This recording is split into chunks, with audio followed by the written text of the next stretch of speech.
Kita masih melanjutkan kajian kita, masih membahas kitab Tauhid dan masih dalam bab tentang kecintaan kita kepada Allah dan juga Rasul-Nya. Wa minan nasi man yattakhidhu min dunillahi amdadan yuhibbunahum kahubbillah. Dan kita sudah mengambil beberapa dalil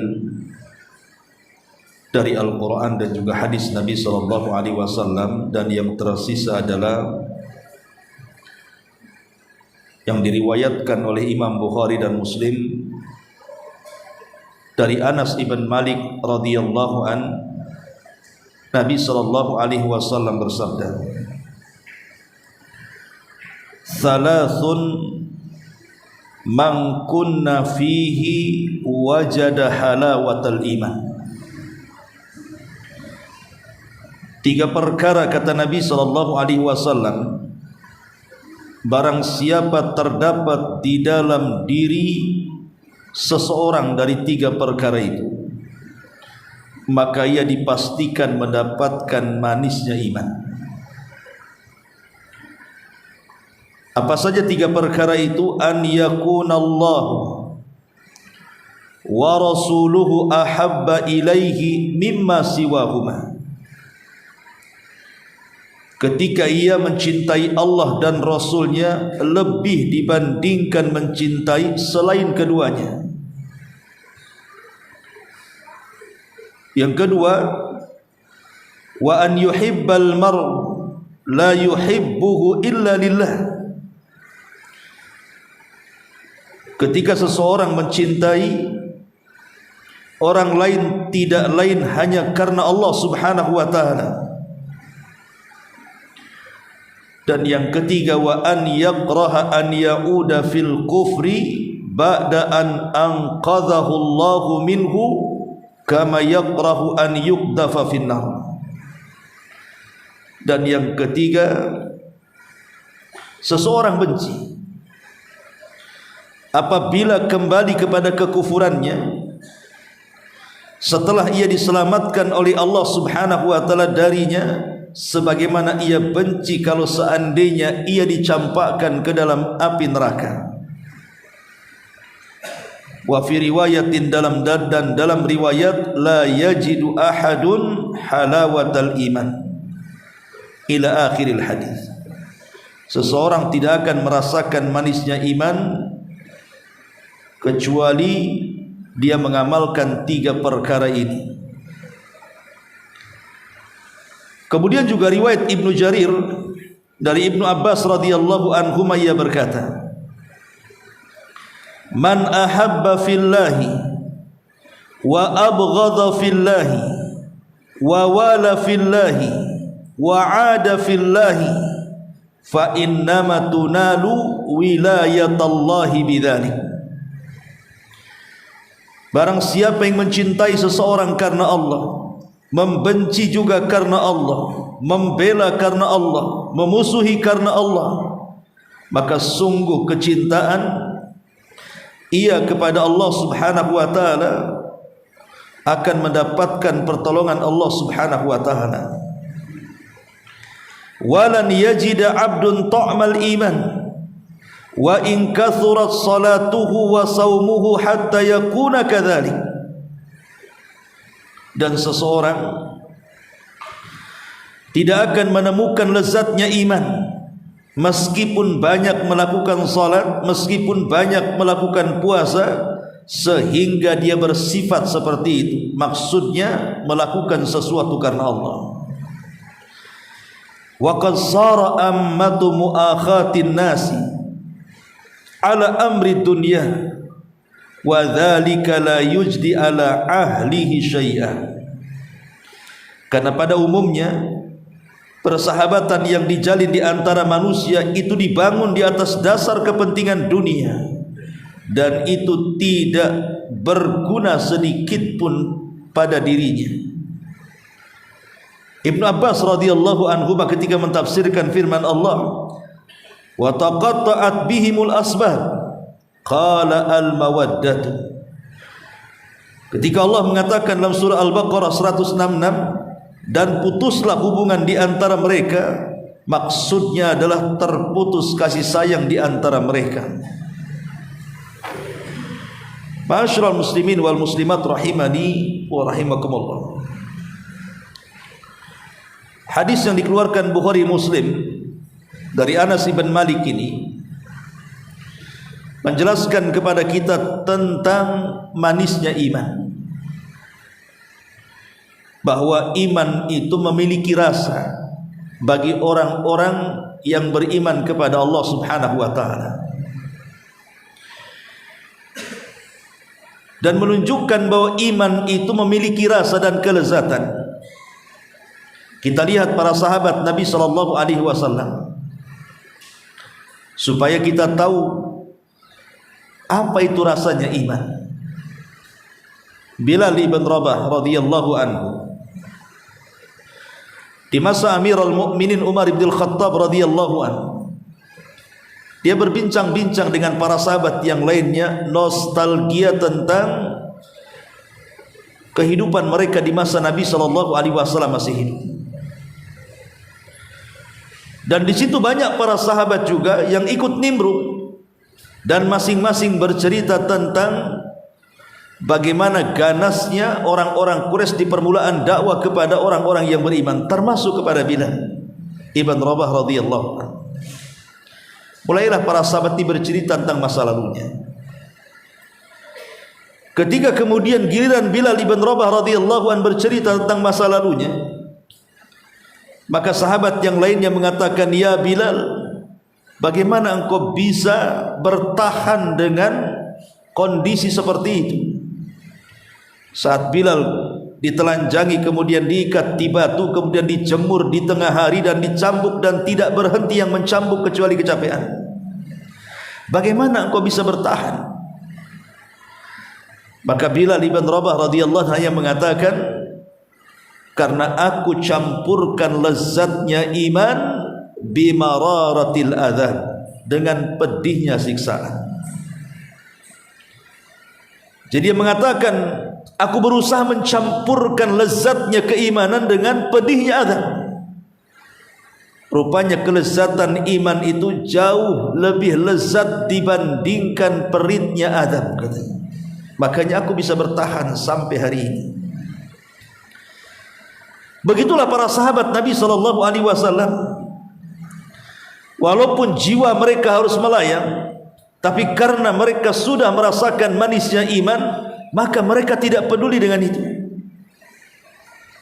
Hubayb ibn Adi radhiyallahu anhu pernah diikat oleh Abi Sufyan dan akan dibunuh.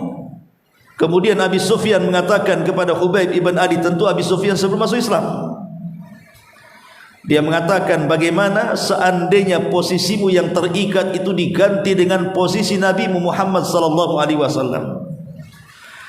Maka Hubayb ibn Adi mengatakan, demi Allah, jangankan lagi dia diikat sebagai pengganti di pohon ini, sebagai penggantiku di pohon ini, kalau ada satu duri yang sampai diinjak ia, kemudian dia merasa kesakitan dengan duri itu, maka aku tidak rela.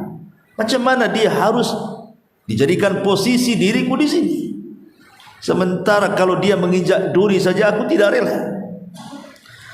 Akhirnya Hubayb ibn Adi pun dihabisi di pohon itu. Dari sini menunjukkan bagaimana para sahabat itu mampu mereka merasakan lezatnya keimanan, sampai walaupun ruh keluar dari jiwa-jiwa mereka, mereka siap untuk Allah dan Rasulnya. Itulah disebut halawatul iman, bahwa iman itu ada rasanya, dan rasa itulah yang membangkitkan semangat jihad di antara para sahabat Nabi sallallahu alaihi wasallam. Lah di sini Nabi sallallahu alaihi wasallam mengatakan, "Salasun man kunna fihi wajada halawatal iman." Ada 3 perkara, barang siapa terdapat dalam dirinya 3 perkara ini, maka ia pasti akan merasakan lezatnya dan manisnya iman. Apa 3 perkara itu? Yang pertama kata Nabi, an yakuna Allahu wa rasuluhu ahabba ilaihi mimma siwahuma. Ketika Allah dan Rasulnya lebih dicintai dibandingkan selain daripada keduanya. Tentu yang dimaksud mimma siwahuma, selain daripada keduanya, ya macam-macam. Karena manusia itu terkadang dicintakan kepada anaknya, terkadang dicintakan kepada pasangannya, terkadang dicintakan kepada orang tuanya, terkadang dicintakan kepada kerabat dan saudara-saudaranya, atau mungkin terkadang dicintakan kepada tempat tinggalnya, kepada bisnisnya, kepada kendaraannya, kepada tanahnya, kepada uangnya, kepada dunianya. Itulah manusia. Tapi ketika kemudian dia jadikan Allah dan Rasulnya lebih dicintai dibandingkan seluruh manusia yang dicintainya, bahkan seluruh harta yang selama ini diraihnya, maka itulah tanda dia akan merasakan lezatnya keimanan. Tapi kalau seandainya selain keduanya, maksudnya selain Allah dan Rasulnya lebih dia cintai, dia lebih mencintai anaknya, istrinya, pasangannya, orang tuanya, orang-orang terdekatnya, hartanya, bisnisnya, tanahnya, uangnya, dunianya, maka selamanya dia tidak akan merasakan manisnya iman. Umar bin Khattab radhiyallahu anhu satu hari berdialog dengan Nabi sallallahu alaihi wasallam. Kemudian dia mengatakan, "Ya Rasulullah, la anta ahabbu ilayya min kulli syai'in illa min nafsi."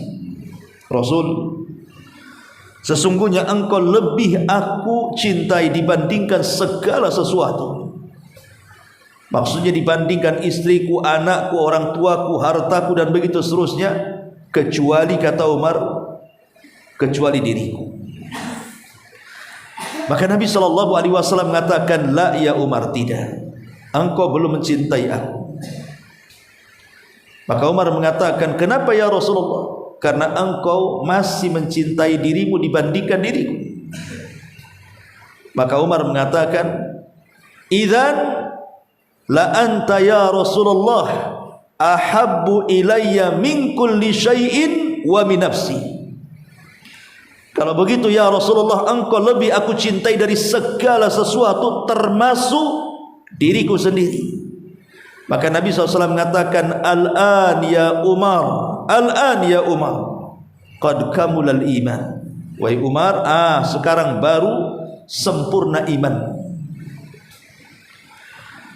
Lihat bagaimana Nabi SAW mengatakan kepada Umar, sekarang sempurna iman wahai Umar. Itulah keimanan yang benar, bahwa tidak boleh aku lebih dicintai dibandingkan selainku sampai kepada dirimu. Dan itulah yang dilakukan para sahabat Nabi SAW. Tapi tentu kecintaan kita kepada Rasul tidak disamakan dengan kecintaan kita kepada Allah Subhanahu wa ta'ala. Karena kecintaan kita kepada Allah itu asal, adapun cintanya kepada Rasul itu hanya cabang saja.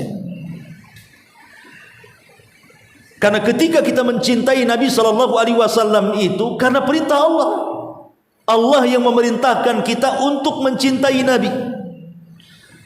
Makanya kita tidak boleh mencintai Nabi SAW bersama Allah.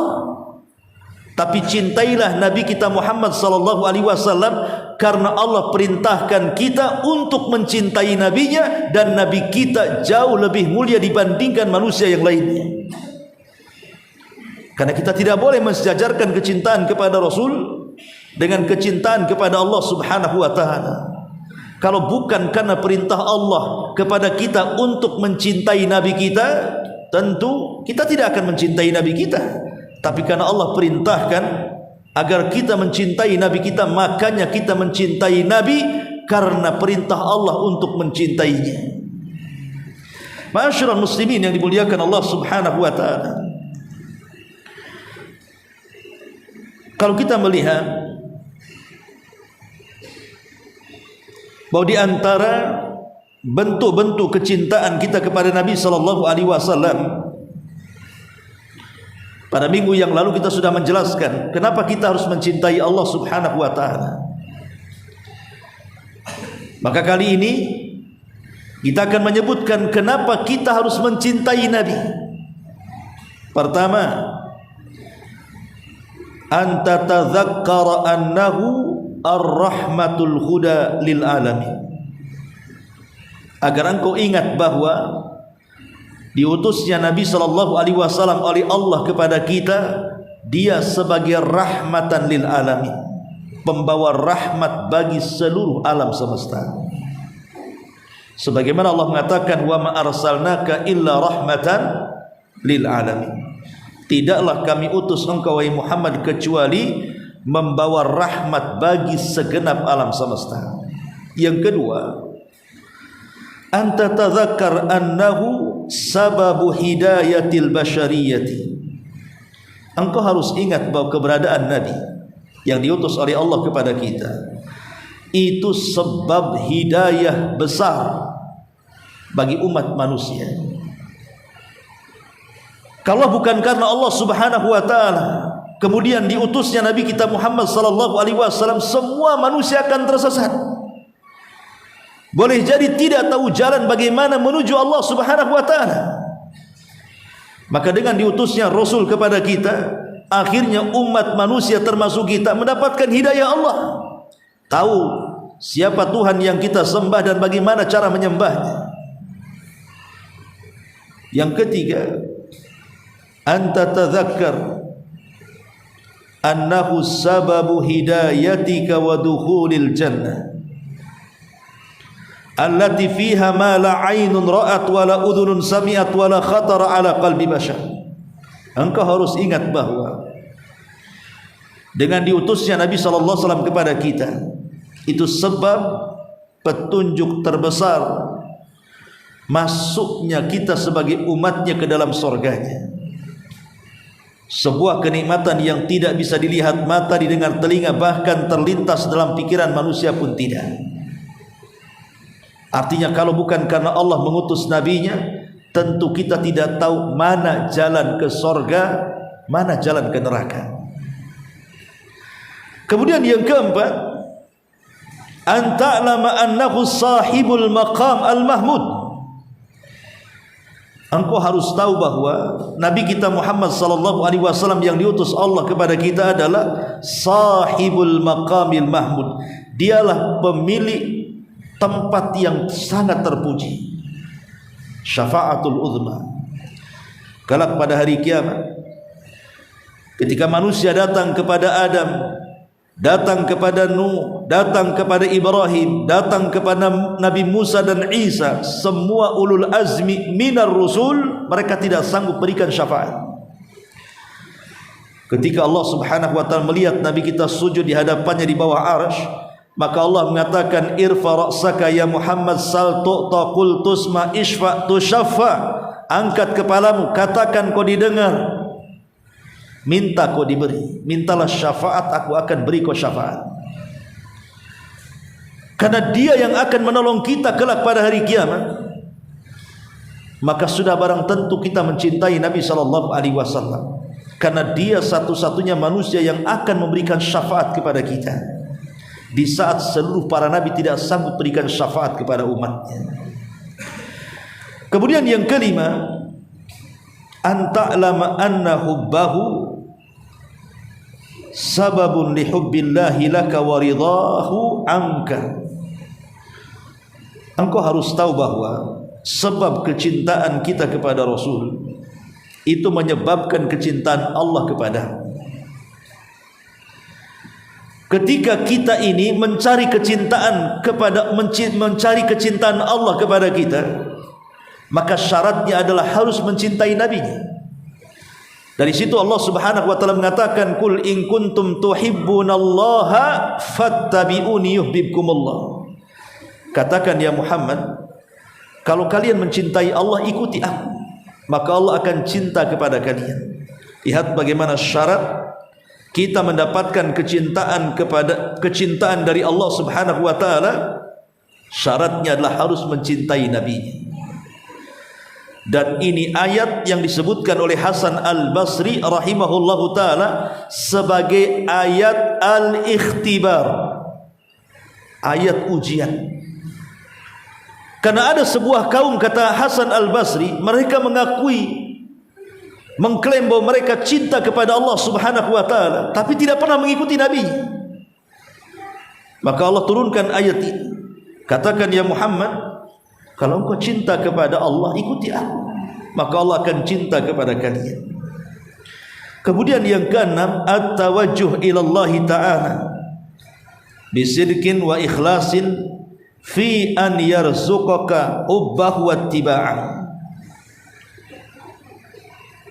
Mintalah atau hadapkanlah wajah kita kepada Allah Subhanahu wa taala dengan kejujuran dan keikhlasan, agar Allah Subhanahu wa taala memberikan rizki kepadamu agar bisa mencintai Rasul dan mengikuti Rasul.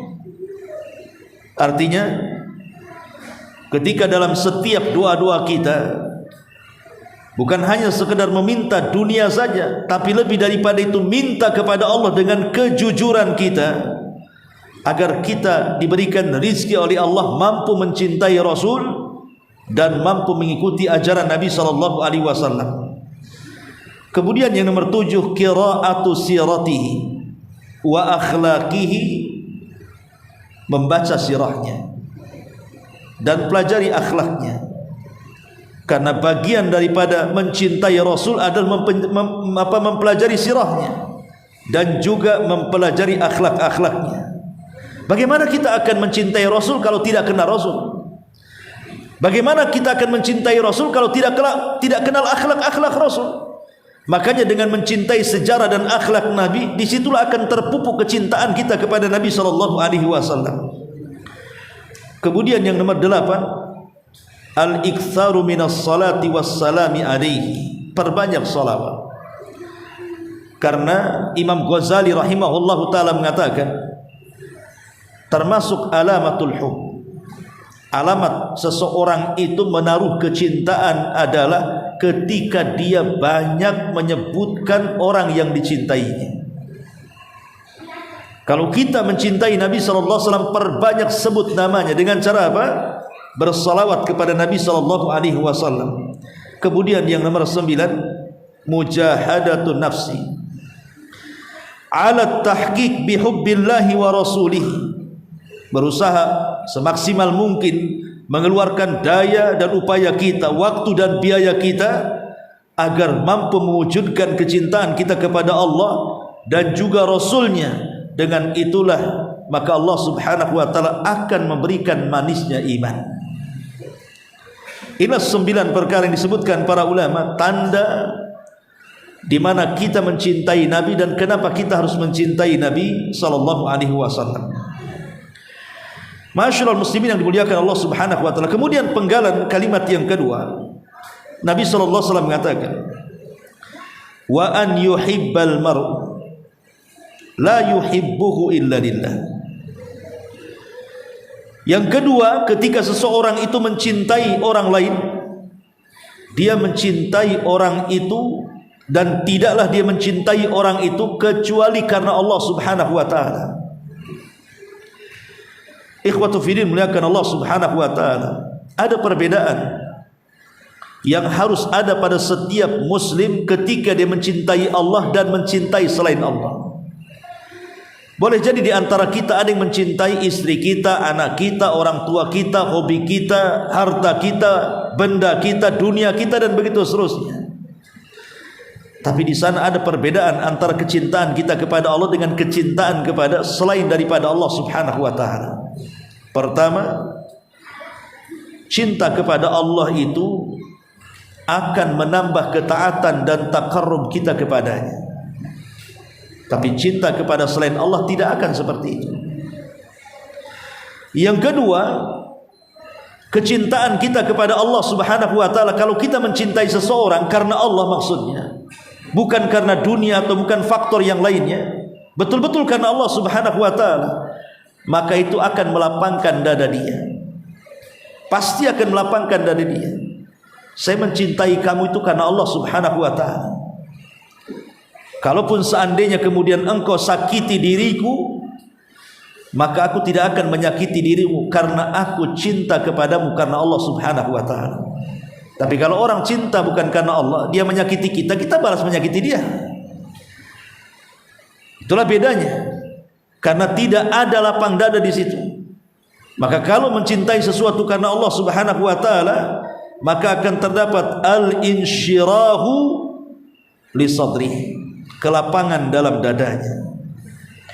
Kemudian yang ketiga, ketika seseorang mencintai orang lain karena Allah Subhanahu wa taala, maka akan terjadi alaqatu bit tawasuli wat tawasi alal birri wat taqwa. Kalau seandainya antum mencintai saya karena Allah Subhanahu wa taala, tentu antum tidak mungkin membiarkan saya ketika berada dalam kemaksiatan. Pasti akan memberikan nasihat. Pasti akan memberikan arahan-arahan, tidak betul apa yang kau lakukan itu. Ini yang benar, itu yang salah. Ini yang baik, itu yang tak baik. Pasti akan melihat kemungkaran, pasti akan dihilangkan kemungkaran itu. Karena kita mencintai karena Allah Subhanahu wa taala. Tapi kalau cintanya bukan karena Allah, terkadang kita ini segan mau menasihati orang itu. Apalagi orang itu orang yang berjasa dalam urusan dunia kepada kita, makin segan lagi kita menasihati dia. Kemudian yang keempat, anna mahabbata fillah yuhibbuhu kama yuhibbul akharin. Kalau kita mencintai manusia karena Allah, maka kita tidak akan membeda-bedakan orang itu satu dengan yang lainnya. Bagi dia semua orang sama. Sebagaimana saya disuruh mencintai dia, Allah juga menyuruh kita mencintai yang ini. Sebagaimana Allah mencintai yang ini, Allah juga menyuruh mencintai yang itu. Tapi kalau mencintai bukan karena Allah Subhanahu wa taala, pasti dia akan lebih mencintai orang yang paling berjasa kepadanya, kan? Pasti dia akan lebih mencintai si A dibandingkan si B, karena si A ini banyak membantu saya urusan dunia, banyak menolong saya, banyak memudahkan saya, dan begitu seterusnya. Tapi kalau kecintaan ini karena Allah Subhanahu wa taala, maka dia akan pukul rata di hadapan dia semua sama, bahwa manusia itu harus dicintai semuanya karena Allah Subhanahu wa taala. Ma'asyiral muslimin yang dimuliakan Allah Subhanahu wa taala, Umar bin Khattab radhiyallahu anhu meriwayatkan sebuah hadis. Kata Nabi sallallahu alaihi wasallam, "Inna min ibadillahi la unasan ma hum bi anbiya wala syuhada yaghbituhumul anbiya wasyuhada yaumal qiyamah." Ada di antara hamba-hamba Allah itu, kata Rasul, dia bukan nabi, dia bukan para syuhada, tapi nanti pada hari kiamat para nabi dan para syuhada cemburu dengan dia. Kok bisa? Dia bukan nabi, dia bukan orang yang mati syahid, tapi pada hari kiamat seluruh para nabi dan seluruh para syuhada cemburu pula sama dia. Ada apa dengan si dia ini? Maka Rasul mengatakan, bima kanatihim minallah, karena kedudukan dia yang dekat dengan Allah Subhanahu wa taala. Makanya para nabi dan para syuhada cemburu. Kenapa dia punya kedudukan seperti itu pada hari kiamat? Kemudian para sahabat mengatakan, ya Rasulullah, akhbirna man, ya Rasul, ceritakan kepada kami siapa mereka itu yang bukan para nabi, bukan para syuhada, tapi para nabi dan syuhada cemburu dengan dia pada hari kiamat itu. Maka Rasul mengatakan, hum qaumun tahabu bi rauhillahi azza wa jalla ala ghairi arhami bainahum, ala ghairi arhami bainihim wala amwalin yataqadawnaha. Mereka adalah sebuah kaum, kata Rasul, yang mencintai yang lainnya karena Allah, bukan karena ada ikatan rahim, artinya bukan karena dia anaknya, istrinya, orang tuanya, kerabatnya, saudara, tidak, bukan, tidak ada ikatan itu, betul-betul karena Allah. Juga bukan karena harta yang mengikat mereka, bukan karena cinta kepada si fulan karena si fulan banyak membantu modalnya, tidak, betul-betul karena Allah Subhanahu wa taala. Fa wallahi inna wujuhahum lanur, demi Allah di wajah-wajah mereka terdapat cahaya. Wa innahum ala nurin, dan mereka di atas cahaya. La yakhafuna idza khafan nas wa la yahzanuna idza hazinan nas. Pada hari itu mereka tidak takut di saat manusia takut, dan mereka tidak bersedih di saat manusia sedang bersedih. wa qara'a hadil ayah, maka Rasul membacakan ayat ini, ala inna awliya Allahi la khawfun alaihim wa lahum yahzanun. Sesungguhnya wali-wali Allah, mereka adalah orang-orang yang tidak punya rasa takut dan tidak akan bersedih hati. Lihat bagaimana orang-orang yang mencintai saudaranya karena Allah, bukan karena ada ikatan rahim, bukan pula karena ada ikatan bisnis, harta dan yang semacamnya, lillah, karena Allah subhanahu wa ta'ala. Makanya lihat orang-orang Arab itu, kalau mereka jumpa dengan kawan-kawannya, mesti mereka mengatakan uhibbuka fillah, aku cinta kepadamu karena Allah subhanahu wa ta'ala. Kalimat ini selalu saya dengar di lisan-lisan mereka, tapi saya jarang mendengar kalimat ini di negeri ini. Jarang. Ya ada yang mengatakan seperti ini, tapi sangat jarang sekali saya mendengar ada ikhwan mengatakan, sini ana bantu antum, ana bantu karena Allah. Nah, sini saya bantu, takut nanti kalau ada masalah antum bisa bantu ana. Nah, itu yang banyak. Ya, yang banyak itu ngomong begitu kan. Gak apa-apa ana bantu sekarang, tapi kalau ada masalah nanti antum bantu ana ya, katanya. Ini namanya barter, ikhwan. Ya. Jadi lihat bagaimana Nabi SAW mengajarkan kepada kita tentang keutamaan orang yang cinta karena Allah. Disitulah Rasul mengatakan, kalau kita ingin merasakan manisnya iman, an yuhibbal mar la yuhibbuhu illa lillah. Ketika seseorang mencintai orang lain, dia tidak mencintai kecuali karena Allah subhanahu wa ta'ala. Dan itu dibuktikan oleh para sahabat Nabi SAW. Contoh saja yang Allah sebutkan dalam surah Al-Hasyr ayat 9. Walladzina tabawwa'ud dara wal iman min qablihim yuhibbunahu man hajara ilaihim wa la yajiduna fi sudurihim hajatan mimma utu wa yu'thiruna ala anfusihim walau kana bihim khasasah. Orang-orang yang telah menempati daerah keimanan, maksudnya orang-orang Ansar. Darul Iman itu maksudnya rumah keimanan adalah Madinah, dan yang dimaksud dalam ayat ini mereka orang-orang Ansar. Yuhibbuna man hajara ilaihim, orang-orang Ansar itu sangat sayang dan cinta kepada para muhajirin yang hijrah ke negaranya. Wala yajiduna fi sudurihim hajatan mimma utu, dan dalam hati orang-orang Ansar itu tidak ada sesuatu yang mengganjal dari apa yang mereka berikan kepada orang-orang muhajir. Semua ikhlas karena Allah subhanahu wa ta'ala. Bahkan lebih daripada itu, wa yu'thiruna ala anfusihim walau kana bihim khasasah. Mereka sanggup memberikan segalanya kepada orang-orang muhajirin, apa yang mereka hajatkan, padahal orang-orang Ansar sendiri sangat berhajat dengan pemberian itu. Lihat ketika persaudaraan Abdurrahman ibn Auf dan Sa'd ibn Mu'ad atau Sa'd ibn Rabi. Abdurrahman ibn Auf dan Sa'd ibn Rabi. Bagaimana Sa'd ibn Rabi sampai mengatakan kepada Abdurrahman ibn Auf, kan, aku memiliki 2 rumah, pantaulah 2 rumah itu, mana-mana dari 2 rumah itu yang kau sukai ambil. Kalau memang rumah yang kutempati kau sukai, aku yang pindah ke sana. Aku memiliki 2 kebun kurma, mana-mana kau lihat kau sukai, oh ini kebun ini lebih luas, lebih banyak kurmanya, ambil, biar saya kebun yang satunya. Begitulah kecintaan orang-orang Ansar kepada orang-orang muhajirin. Dan ini tidak ada dalam sejarah kecuali pada zaman keemasan para sahabat Nabi SAW. Di zaman sekarang mana ada orang yang seperti ini? Ada orang seperti ini? Ada perantau datang ke Batam, antum punya 3 rumah, ambil tuh 1 rumah. Mana ada? Boleh kau masuk rumah, tapi bulanannya 1,5. Itu yang ada. Ya. Nah ini kan yang masalah, ya.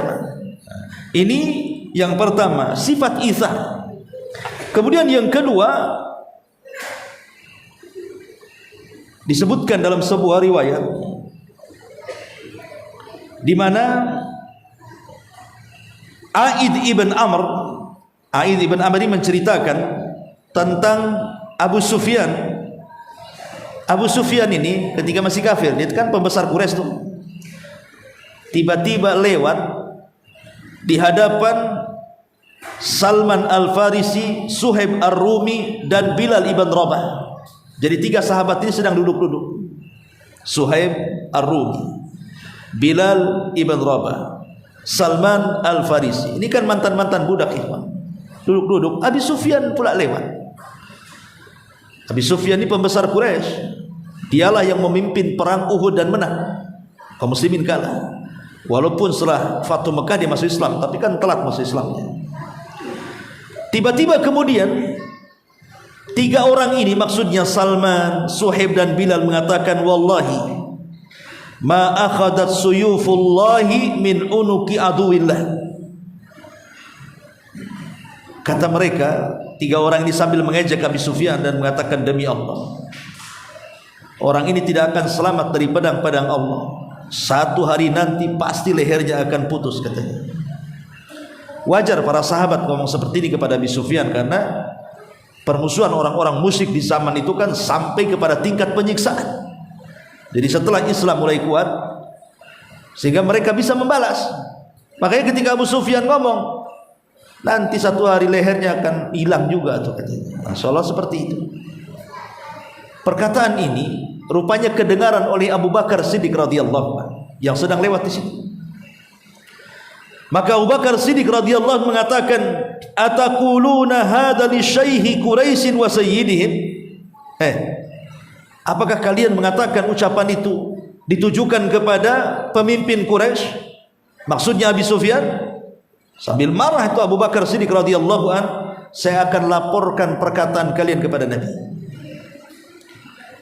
Fa'atan Nabiy sallallahu alaihi wasallam fa akhbarahu, maka Abu Bakar datang kepada Rasul dan menghabarkan tentang ucapan 3 sahabat ini. Maka kemudian Abu Bakar menceritakan kepada Rasul tentang ucapan mereka kepada Abi Sufyan. Yang ketiga itu masih kafir Abi Sufyan. Maka Rasul SAW mengatakan kepada Abu Bakar, ya Aba Bakrin la'allaka aghdabtahum. Wahai Abu Bakar, kayaknya nampaknya engkau emosi ya dengan mereka ya. Kau marah ya dengan mereka.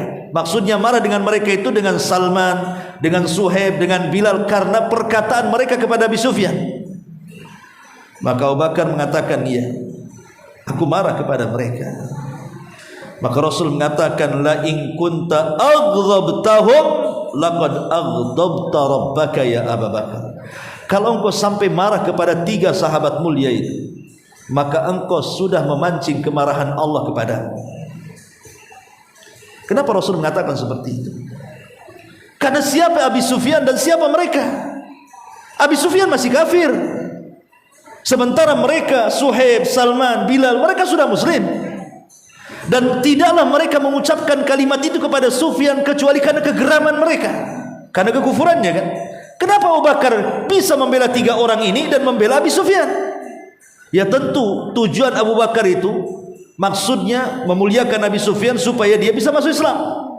Tapi Rasul menyalahkan sikap Abu Bakar. Kenapa? Karena seolah-olah dia tidak sayang dengan sahabat-sahabat yang mereka dari kalangan fuqara wal masakin. Makanya Rasul mengatakan, ya Abu Bakrin la in aghdabtahum faqad aghdabta rabbaka. Kalau engkau memarahi mereka, sama engkau membangkitkan kemarahan Allah kepadamu.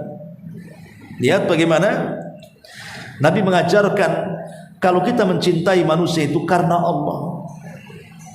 Sudah jelas-jelas Bilal, Suhaib, kemudian juga Salman, mereka sahabat-sahabat mulia. Maka cintai mereka, karena mereka orang-orang yang mencintai Allah dan Rasul.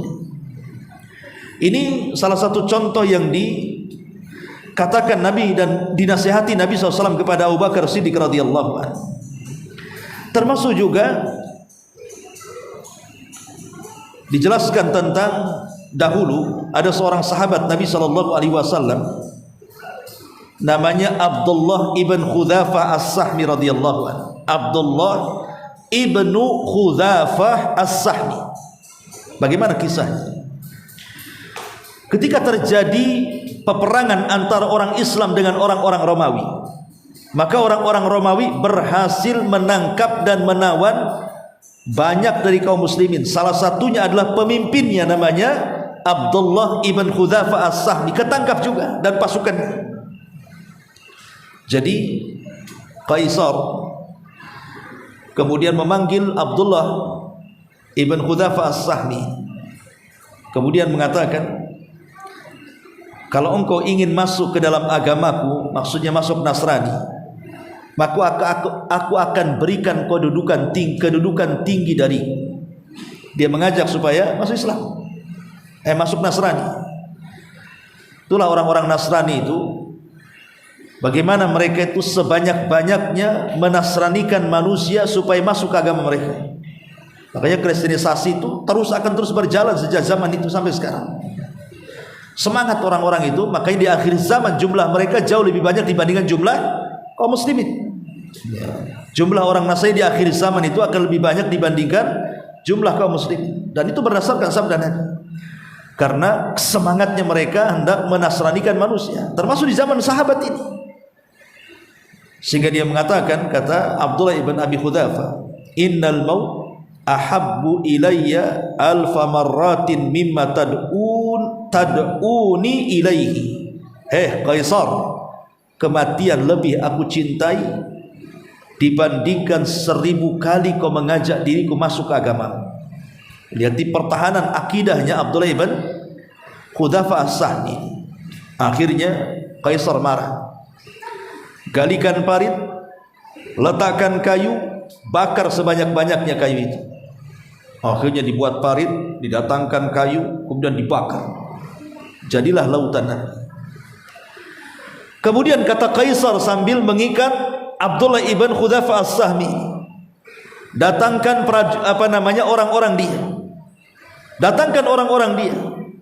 Maka datangkanlah kemudian pasukan kaum muslimin yang tertahan bawahan daripada Abdullah ibn Hudzafah ini, kemudian satu-satu dicemplungkan ke dalam api, terbakar mati. Maksudnya Kaisar ini ingin menakut-nakuti Abdullah ibn Hudzafah, kalau engkau tidak masuk Nasrani, nasibmu seperti mereka, kau juga akan mati dalam api itu, dipanggang. Tapi subhanallah, tiba-tiba kemudian dia mengatakan, justru aku ingin seperti mereka, supaya aku akan menghadap Allah subhanahu wa ta'ala dari atas kepala sampai kaki, bahwa aku terbakar dengan mereka di hadapan Allah subhanahu wa ta'ala. Makin marah Kaisar ini, akhirnya meninggalkan si Abdullah ibn Hudzafah ini. Ketika tidak ada Kaisar, tiba-tiba Abu Hudzafah ini menangis, tentu karena melihat teman-teman yang satu persatu dimasukkan ke dalam api itu. Tiba-tiba kemudian Kaisar ini mendengar bahwa Abdullah ibn Hudzafah menangis, balik lagi dia. Kemudian bertanya, kenapa kau menangis? Apakah engkau takut? Masuklah ke agamaku. Kemudian dia mengatakan, aku tidak takut, dan aku tidak akan pernah masuk ke agamamu. Maka Kaisar mengatakan, waihaka famal ladzi abkaka idzan, celaka engkau, lalu kenapa engkau menangis? Apa alasanmu? Akhirnya kemudian dia mengatakan, demi Allah aku menangis karena aku bicara kepada diriku sendiri, dan aku katakan kepada diriku sendiri, lemparkanlah badanmu ke dalam api itu, temuilah sahabat-sahabatmu yang sudah masuk di dalam, agar jasadku dan seluruh rambut-rambut yang ada pada badanku menghadap kepada Allah, dan aku katakan ini semua karenamu dan karena jalanmu ya Rabb. Melihat kegigihan semangat Abdullah ibn Hudzafah as-Sahmi, membuat kagum si Kaisar ini, pemimpin Romawi.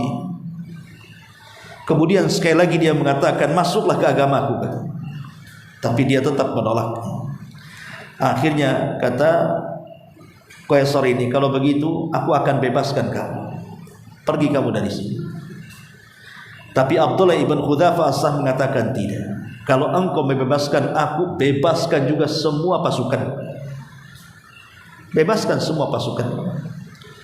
Akhirnya Allah takdirkan lembutlah hati Kaisar, dibebaskan semuanya.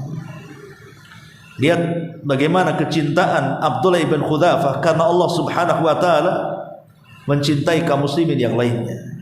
Kalau kita di posisi dia, boleh jadi ya sudah, kita selamat, terserah orang lain kan begitu. Tapi dia tidak. Itu menunjukkan bahwa tidaklah seseorang mencintai kecuali karena Allah Subhanahu wa taala. Dan yang terakhir di antara tanda-tanda cinta kepada mendapatkan halawatul iman adalah wa an yakraha an yauda fil kufri ba'da an anqadhahu Allahu minhu kama yakrahu an yuqdafa finnar. Dia benci kembali kepada kekufuran setelah Allah berikan hidayah kepadanya, sebagaimana dia benci kalau seandainya badannya dilempar ke dalam api neraka. Maknanya kalau kita sudah dapat hidayah, alhamdulillah kita sudah dapat hidayah sunnah, bukan hidayah Islam saja, maka jagalah hidayah sunnah ini. Jangan sampai kembali kepada bid'ah.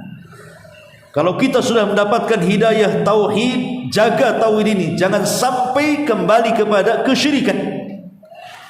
Kalau kita sudah mendapatkan hidayatul Islam, jaga keislaman ini, jangan sampai kita jatuh kepada kekufuran. Itu yang harus ditanamkan kepada seorang muslim, tentunya dengan pertama berdoalah kepada Allah agar kita diistiqomahkan. Yang kedua, mujahadatun nafsi, bersungguh-sungguhlah mempertahankan hidayah, karena Allah mengatakan wa man yujahidu fina lanahdiyannahum subulana. Orang-orang yang bersungguh-sungguh mempertahankan hidayah, maka kami akan kokohkan hidayah menuju jalan kami. Kemudian yang ketiga, berkawanlah dengan orang-orang saleh, karena hanya dengan berkawan dengan orang-orang yang seakidah dengan kita, maka itu akan memantapkan akidah kita. Kemudian yang keempat, hindarilah sebab-sebab penyelewengan dan penyimpangan dan keburukan. Tempat-tempat yang ada syubhatnya tinggalkan di situ. Kemudian biasakan mendengar nasihat-nasihat, kemudian terpikir tentang kematian, kemudian juga berusaha untuk mempelajari sirah para nabi, para sahabat dan orang-orang saleh. Maka ini semua bisa memantapkan hidayah dan menanamkan kebencian kalau seandainya kita kembali berputar ke belakang sebelum kita mendapatkan hidayah Allah Subhanahu wa taala. Wallahu a'lam bishawab. Dan manfaat musdaisha. Subhanallah bihamdika asyhadu an la ilaha illa anta astaghfiruka wa atubu ilaik. Wallahu taala alam. Assalamualaikum warahmatullahi wabarakatuh.